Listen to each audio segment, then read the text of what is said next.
Welcome to Rolled Poneglyph. I'm your host, Willer. We got Bradley's takes and myself and Joe's takes on volumes 54 and soon 55 of One Piece. Which Y'all, this one ain't for the little boys, okay? this starts my favorite, like, I think the objective best arc of One Piece because there is no fat. It is all go go go, and it's really well structured, and there's great character moments. Um, so let's just Yeah, jump into it. I was This is we're starting the Impel down arc, by the way. Yes. If you were aware. I was so terrified going into this because I remember, like I read the previous volume, and then Willer handed me volume 54, and I looked at the name of the first chapter, and it was called Hell. Oh my god, shit! And like, there's been a lot of moments in One Piece up till now where I've been like, no, this is supposed to be a sweet manga for little children, because like some of the horrible shit that would happen in Alabasta, O'Hara was pretty fucked up, Yeah, I'll say. and I'm like, I can't believe kids watch this, and like I think it was even like just Law flipping off Captain Kidd. And I was like, no, you can't flip people off in One Piece. And then you get the Impel down. I'm like, okay, this is Berserk now. Like, We're just Berserk light. Berserk without the gore, but getting Like, pretty close to the gore. they're throwing people into a cauldron of boiling blood. I'm like, are you fucking shitting me? Yeah, so we're gonna do the same format we did for the previous two volumes, where we're gonna hit all the major points. Try to make it like a brisk 30 to 40 minute experience for everyone.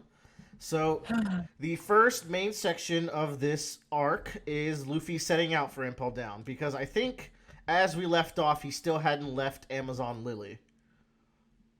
And dude, Boa wants it. Boa is immediately so thirsty of Luffy, but she's such a good ally in this Yeah. portion of the story. Like she's really clutch. Also, she's a tall ass woman, so Luffy can just kind of nuzzle up on her bosom and hide, which is really nice for him. Boa wants the anaconda. Boa wants the Gear Third Gomu Gomu no Yeah. Gomu no Red Rocket. Gomu Gomu Yeah. no White Gun. God damn White it. gun. All right, we're restarting. Anyways, one of the main things in this portion that we learn is that Jinbe is the only warlord resisting, and we get a little bit of a hint of what he looks like here in this Yeah. page that I have pulled up. We also learned, I think it's pretty interesting, that Kizaru captured 500 pirates in Rage. I thought this was kind of interesting because when you meet Kizaru, he doesn't seem like the kind of guy who takes his job very seriously, but the fact that Luffy getting away pissed him off enough to go like on a pirate catching rampage, I think is telling that he cares more than he sees. Yeah. And, So there's a joke in here that I really like. Mhm. It's at the very beginning, and Bo Hancock is walking through her ship, and she's like, "Who put this baby seal and cat in my way?" And she kicks him out of the way. I love that I scene. it's so funny. Best girls out here kicking kittens, and I don't All even care. kicking all these cute animals. You gotta love her. And we'll forgive her because she's beautiful. Because she's beautiful. I really like at this portion of the story the tension building for Whitebeard making his move. We're very clearly building up to some shenanigans. We get a little bit of a portion of Straw Hat whereabouts, so we get to find out a little bit of where each Straw Hat went. This was awesome. I remember Sanji's island. Like, I saw the island itself. I was like, oh, man, that place looks wonderful. And then I saw all the ladies, and I was like, oh, man, this is the best island ever. And I was like, oh, that's unfortunate. Yeah, It's so good. it's some shit. Right now I'm in hell. Frankie and Nami's like in a weather island. Frankie's like in some sort of frozen lab. And I think it's just cool that there's, like, other sky islands besides Skypiea. Like, there's more than one place in the world that has the clouds you can walk on. And I feel like they implied it because, well, we know that Eneru came from another sky island than Skypiea, so if there's two, why not three? Why not maybe 4 or 5 out there? But they're all probably very hard to reach in general. And I also like in the cover story, Rob Lucci tells is basically. I'm assuming he's telling Spandam like, "We're gonna come fuck you up. I don't know where you are, but we're gonna find you." I'm glad that Spandam is still horribly injured from Robin's assault on him. I'm so glad he's in pain. One of my favorites of these Straw Hat whereabouts is Brooke being summoned by a satanic cult. Yeah. And he's If you like, want to sacrifice, tell us what you want. He's like, "Can I see your things?" and they're like, of course. Or Robin. Robin's in a really interesting place. What's it called? Like something Tequila Wolf Bridge. Tequila Wolf Tequila Bridge, Wolf.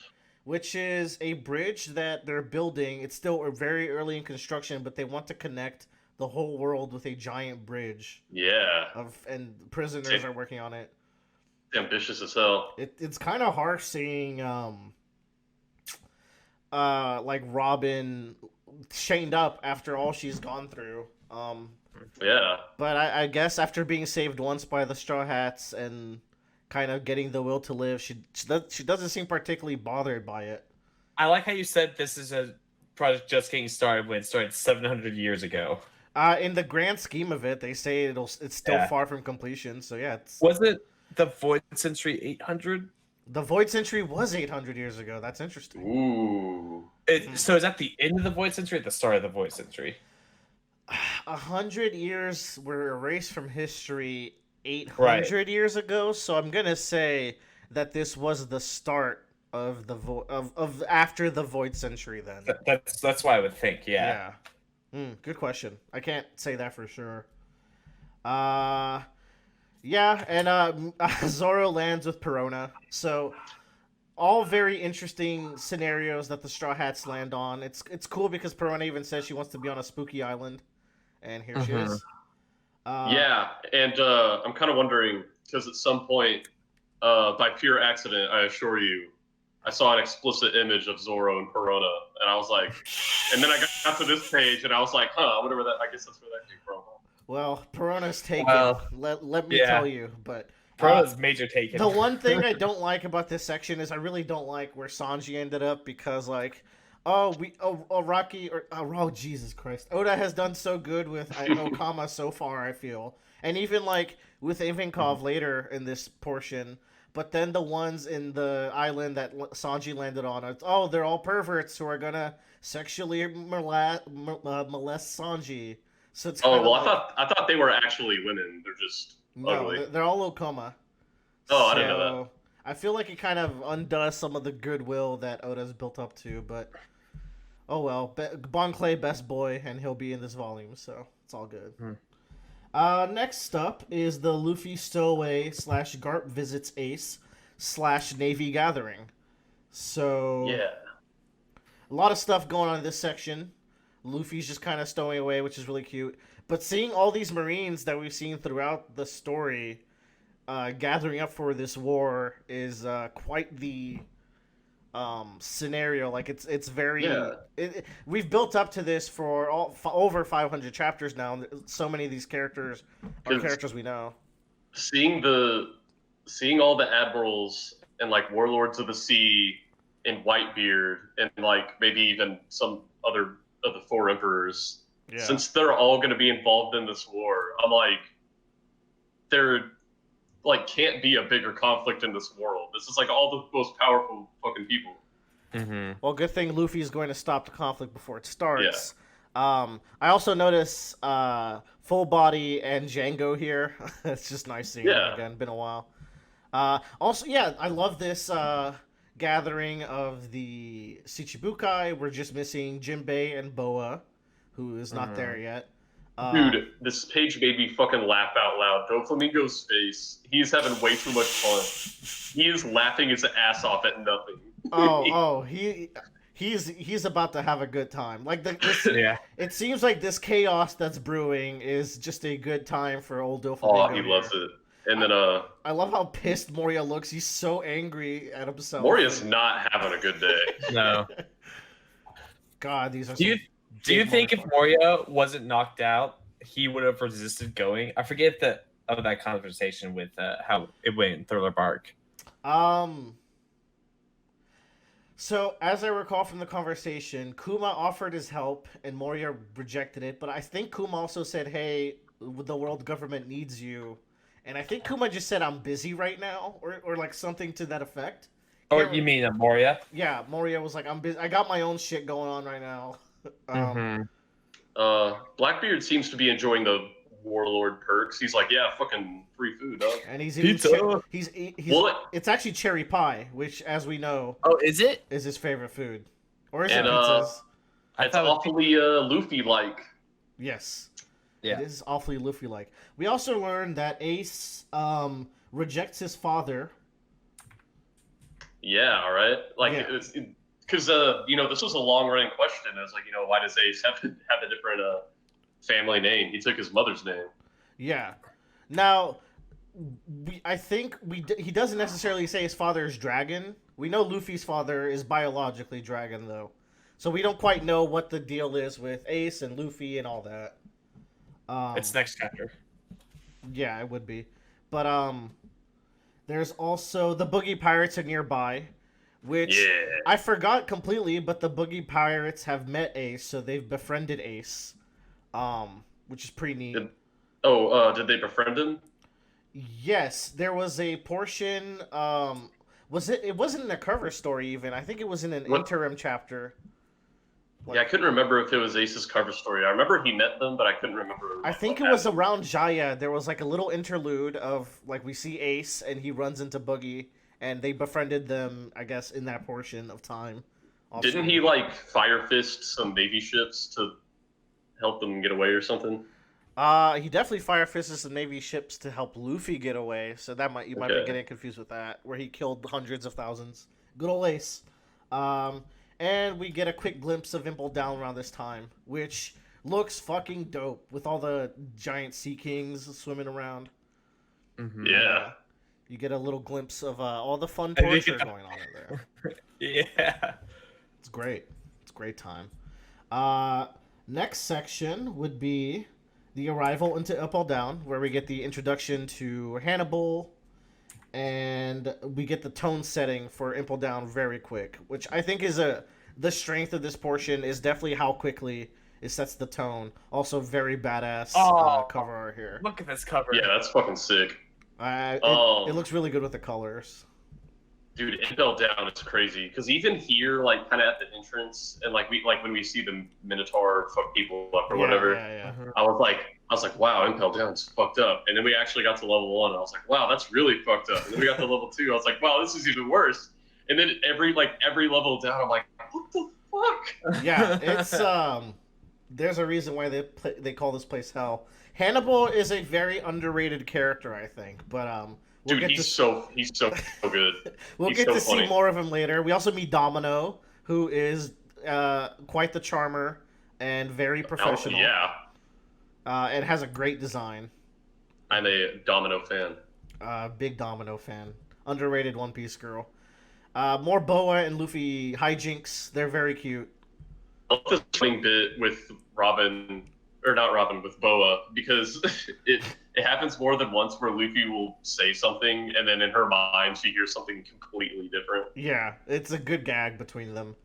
I also like Luffy kind of using his rubber powers to kind of Spider-Man around the ceilings, kind of sneak around. I think it's good use of his power. We also learn at this portion that Crocodile is in the prison, which I'm sure at this point, Bradley, you were like, okay, so we're gonna run into Crocodile. Yeah, I was like, obviously Luffy's gonna see Crocodile, and I didn't know how it would go, because I'm like, on one hand, I think Crocodile's kind of resigned himself after his whole Alabasta operation failed, but on the other hand, he might really fucking hate Luffy.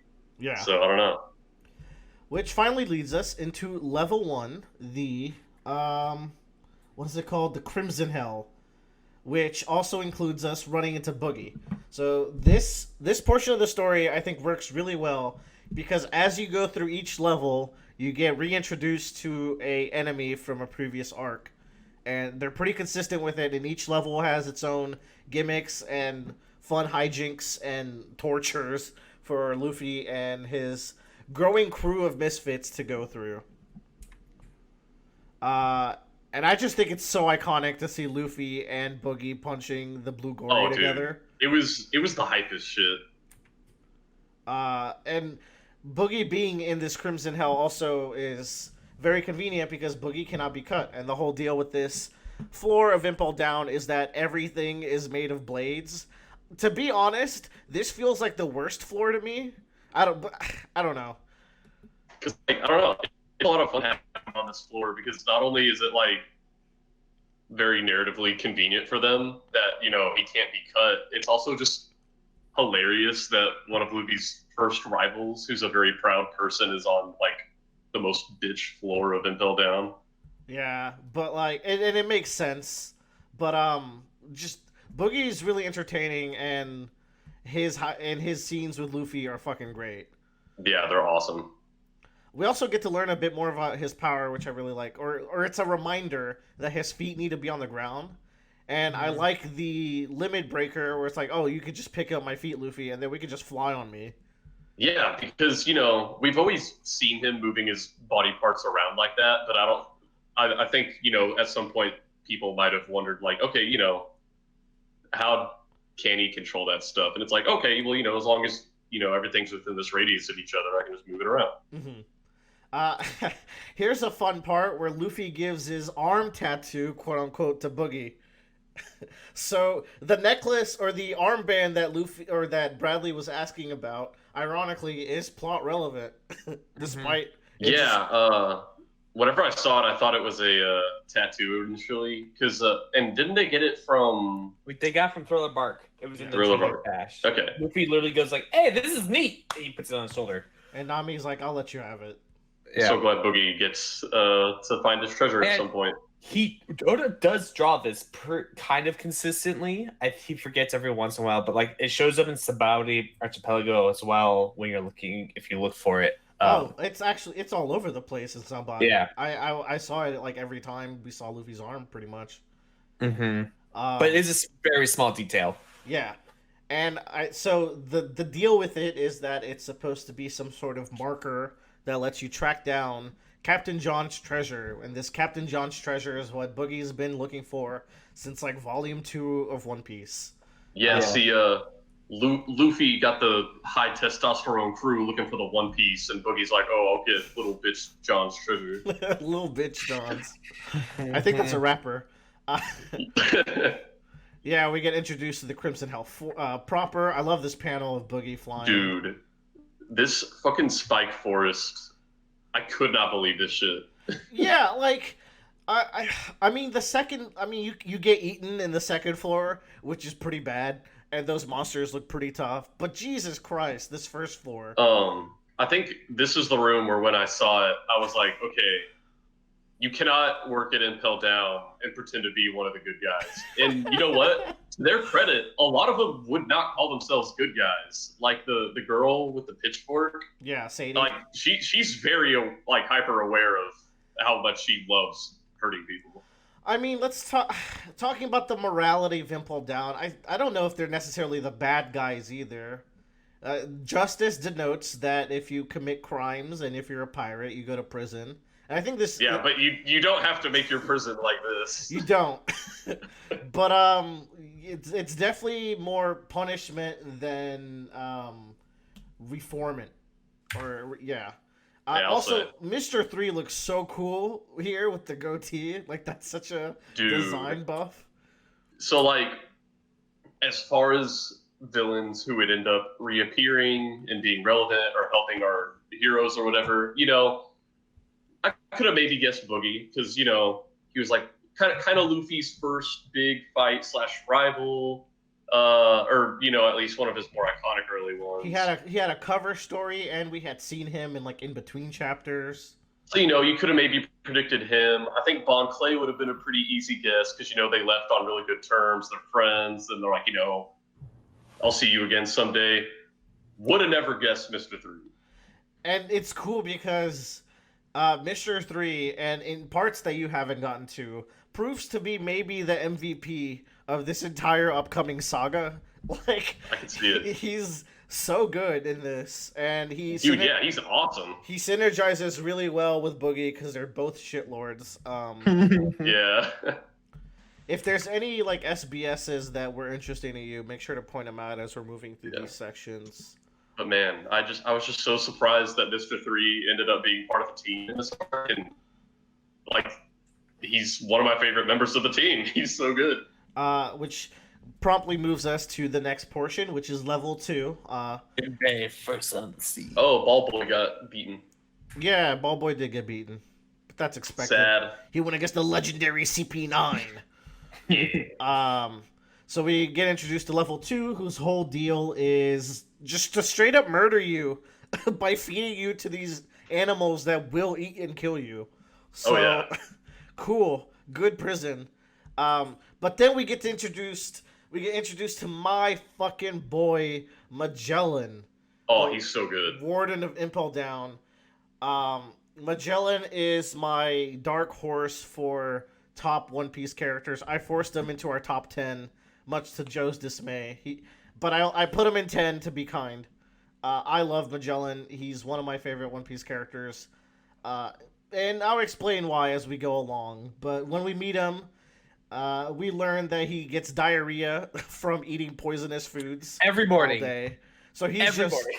shitting all the time. And when you explain that to someone who hasn't read One Piece, you're like, oh, that sounds like the dumbest thing ever. Like, how could anyone take this series seriously?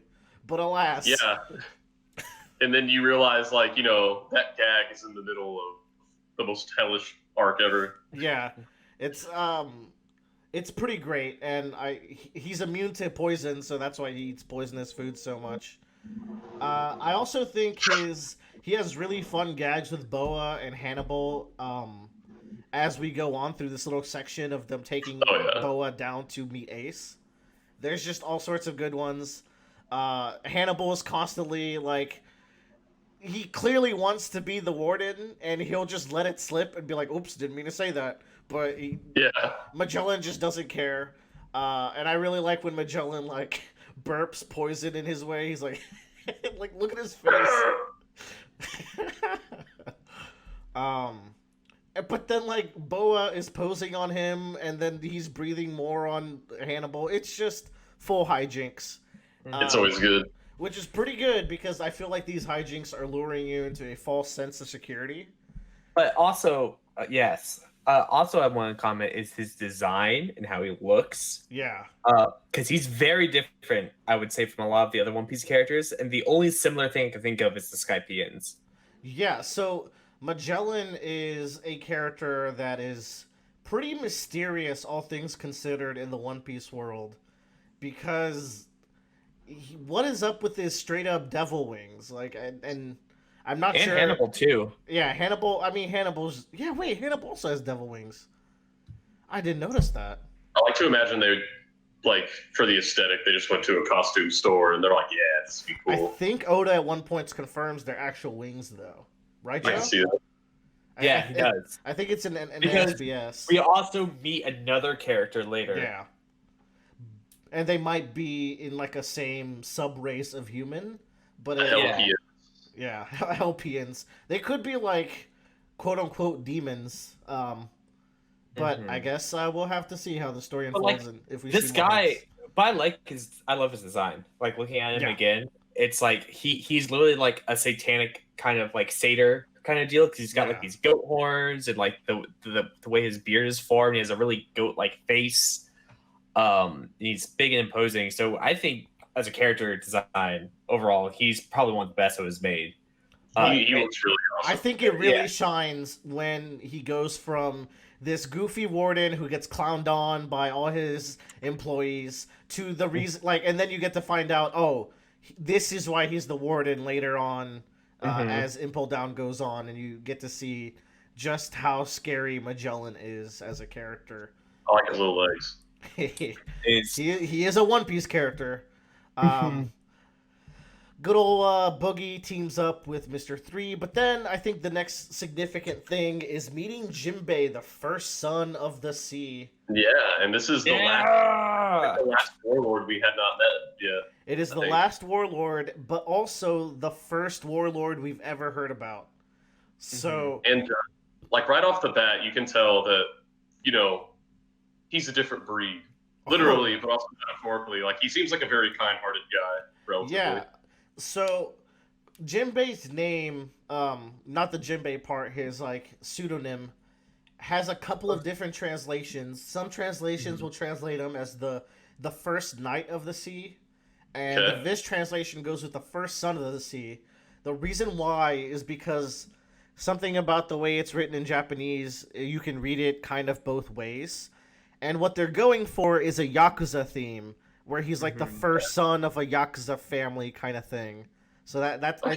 I think that's what inspires his design and his name, which is why I Yeah. think First Son's a pretty good pick. Yeah, I agree. I like First Son rather than Knight of the Sea because Knight of the Sea's too paragonish and too like chivalry esque, which he can be. But knowing some of his backstory, it might fit in some ways. But it's interesting because there's a dichotomy there of his identity that we'll explore more as we like learn about him. But I like First Son of the Sea just way better. What did you think of like his introduction and his conversation with Ace here early on? First of all, I think he looks fucking awesome. Yeah. He's a very like Japanese style fishman. Yeah. But also, so he was the captain of were they the Sun Pirates? The Sun Pirates, which is where Arlong comes from. And so the way Arlong was introduced is like he was a former member of Jinbei's crew who was let loose into the East Blue. Yeah. But you have to wonder, Jinbei being as kind as he seems here, where he's willing to give up his life to stop the war, and Ace seems to love Jinbei. He even calls it I think Ace calls Jinbei boss. Yeah. Yeah. Like which is also very Yakuza. It's pretty badass. Yeah. So and it's very nice because like he's a very humble guy for a warlord because I'm sure some of the other warlords are probably like either proud of their status or if they're not even proud of the status, they'll like use it to be like, oh, I'm a fucking warlord. But he's very humble about it. He's just like, no, like this war is going to cost too much. Yeah. Like, I mean, I can't let this happen. So you have to wonder why and how he could let someone like Arlong through, and I'm sure we'll find out eventually. Maybe so. I love his design because of how fucking like big he is. Like, it's cool to have like a big fat guy who's like badass. I wouldn't call Jinbei exactly fat. No, he's a chungo. Chungo go to he's stocky. Chungo go to he swim. Is stocky. Yeah, but like I think it's just he just wears it. He's very sumo wrestler esque. Yeah. Like he's just very wide and broad.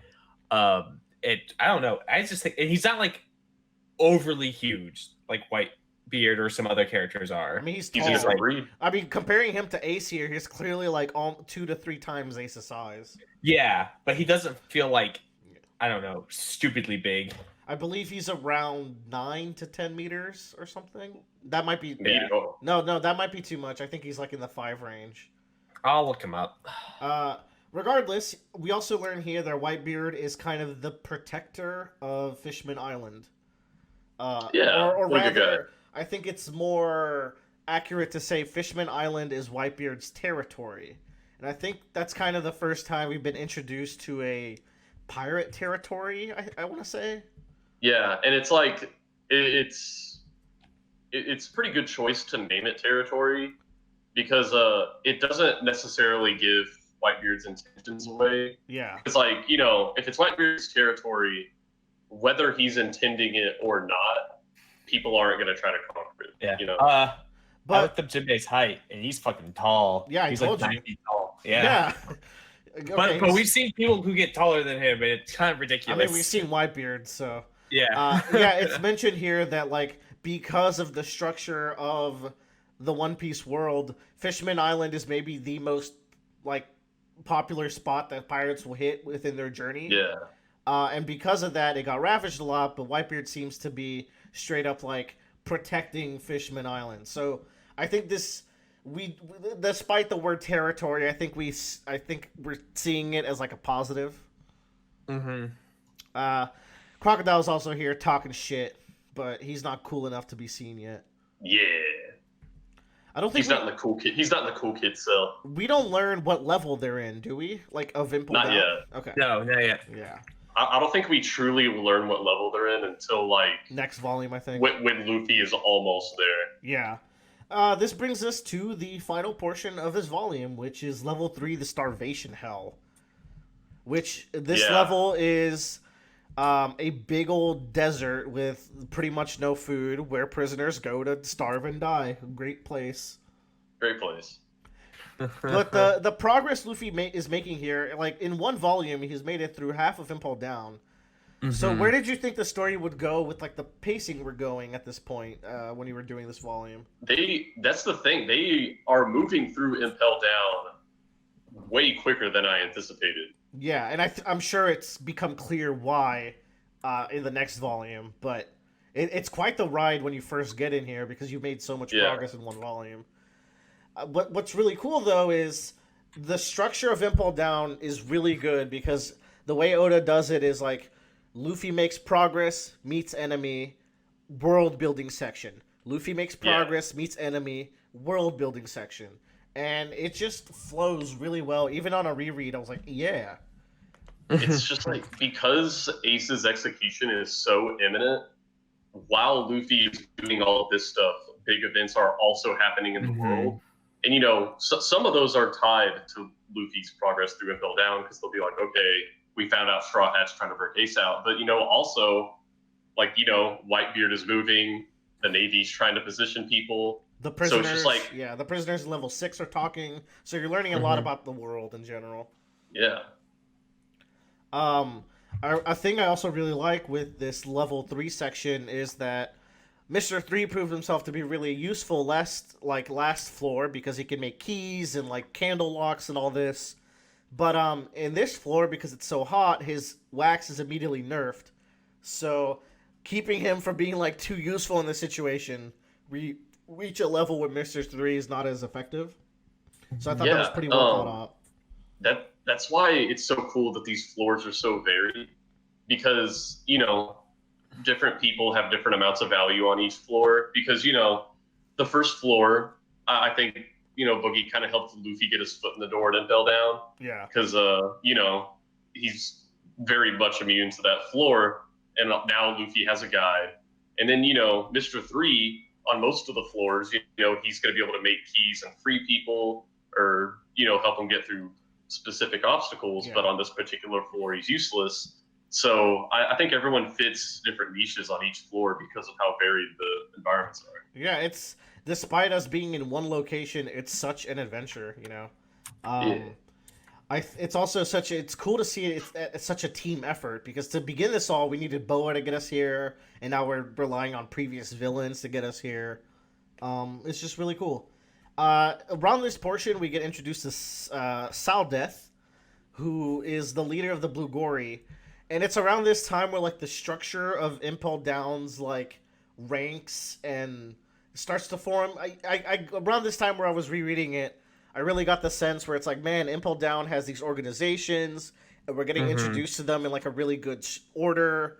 And I feel like I could see on a day-to-day, if it wasn't a prison breakdown or if it was like a minor scuffle, how these organizations within Impel Down might mobilize to take care of it.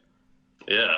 And I think next volume you really get to see how good they are at mobilizing and like handling threats. Yeah, they're like a full-on RTS mode in the next volume. And it's really important because this volume, it almost feels like a joke because Luffy is just bumbling his way through. So you're like, okay, Impel Down is not as scary as like it should be. But I think it's a good narrative device to make the situation lighter so it can get a lot more dire next volume. Yeah. I thought it was well handled with that. I think, yeah, keep going. We also meet Mr. 3 is gonna show up pretty soon, so that'll be fun. Mr. 2? Mr. 2, rather. Yeah. Mr. Bon Clay, aka Bentham. On time. And I think the next here's Sadie. Yeah, she's something. And then you get to see this like big koala thing behind her, which is just, you have to wonder what that is all about later. How adorable. The next big section is Boa meeting with Ace.